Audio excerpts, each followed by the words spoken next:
wonderful job. And we heard that in that very heartbreaking audio exchange between the pilot and the air traffic controller Day that he did his best. And, investigators are going to look into this, of 1544. course, but, to That, that sorry degree, mate, I'm gonna have to that tower is move staffed it. well. We heard the secretary say that today, and they all work as a team. It takes multiple people to do this job. It takes multiple people to essentially look at how planes are coming into this airspace, and he was doing the best he could based on what he had said to that pilot. And then, of course, they're going to see, what exchanges were made, what discussions were had in the tower before all this comes out. Cheers. Thank you Safe. for that. Staying with us as well. Airport news today, because still ahead we'll be looking at ice. Anywho, yeah man, day 1544.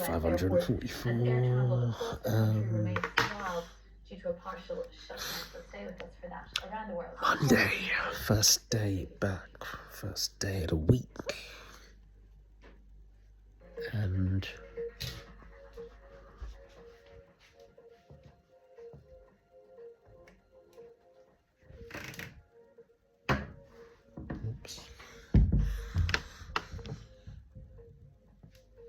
whoops, my bad.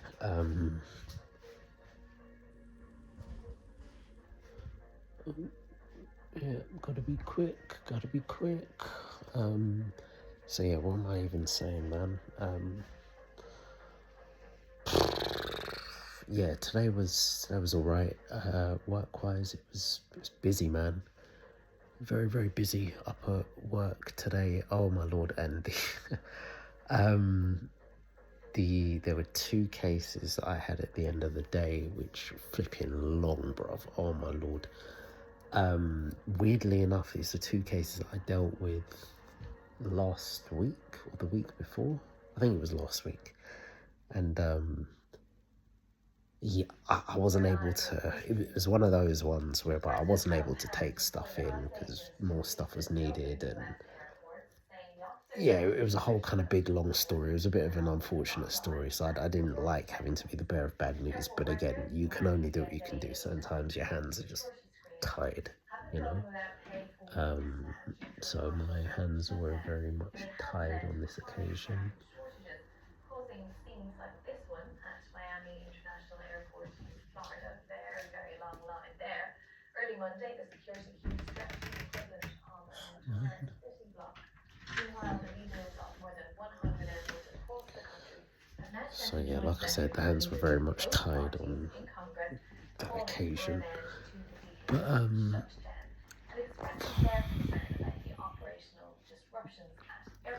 yeah, so they ended up coming back. It's 3 people in total, although it was only indeed. Let's go back now to Oriana. Yeah, no, she can be out there. Politico, who's been with us.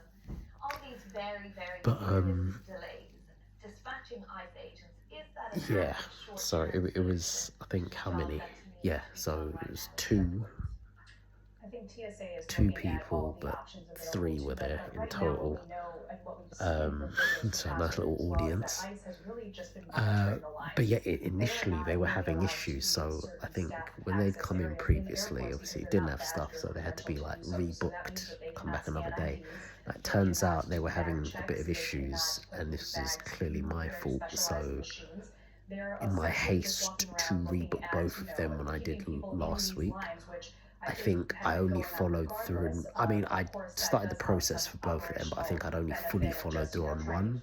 So one had been completely rebooked, the other one had kind of been partially rebooked. So when they'd come in looking on the system to find, the person's booking, only one person could be found. So literally I was walking off the floor to basically just go to a different area, and as I'm walking past I hear someone yell my name, and I'm like, what? I look over, this person's kind of waving at me, and I'm looking, I'm like, who's this person? And I didn't recognise them initially. It took me a moment, and they're like, oh yeah, you thingy that you served us. And then I looked at them and I was like, oh shoot, yeah, you. So yeah, and they were saying, they're saying like you did something wrong. And I was like, flip, what did I get wrong? And then I was able to see and spoke with one of my other colleagues, and we were able to get it rectified. basically, in the end. So served it, and they basically had what was needed. So kind of ran through it, and I noted stuff up like there was no tomorrow and provided a whole heap of detail. Just so the next person that was going to deal with it could see what was going on. Stuff will get sorted, and also there's some more complexities. There's some weird things that were going on with one of the cases.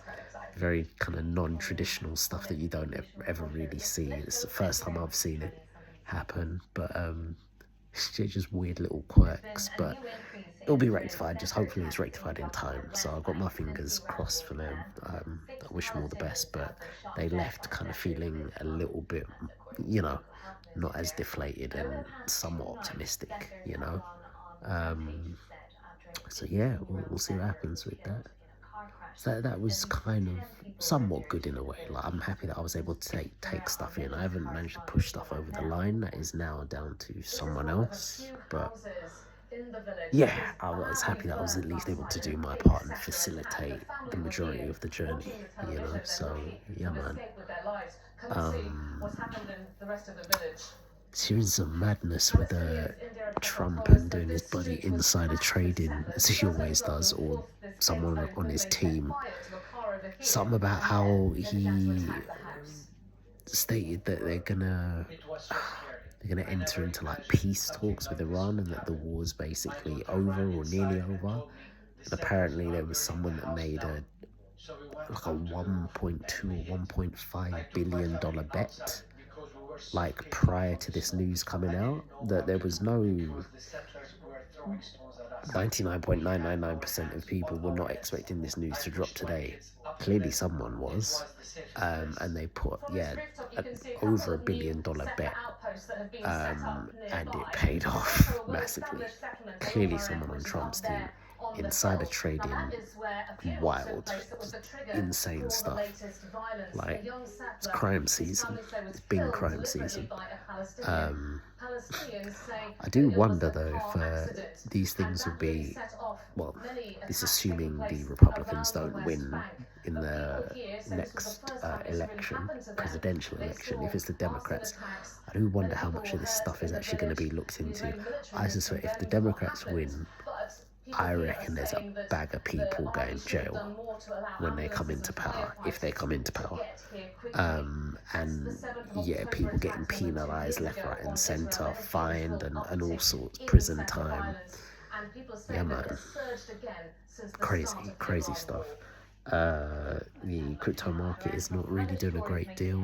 I'm sure there's other stuff I could talk about, but to be honest, I need to eat and I need to shower and all of that jazz, so I think I'm just gonna leave it there.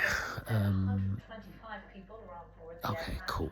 So it's day 1544. I'll catch you tomorrow for day 1445. U.S. Supreme Court heard arguments today on whether to allow mail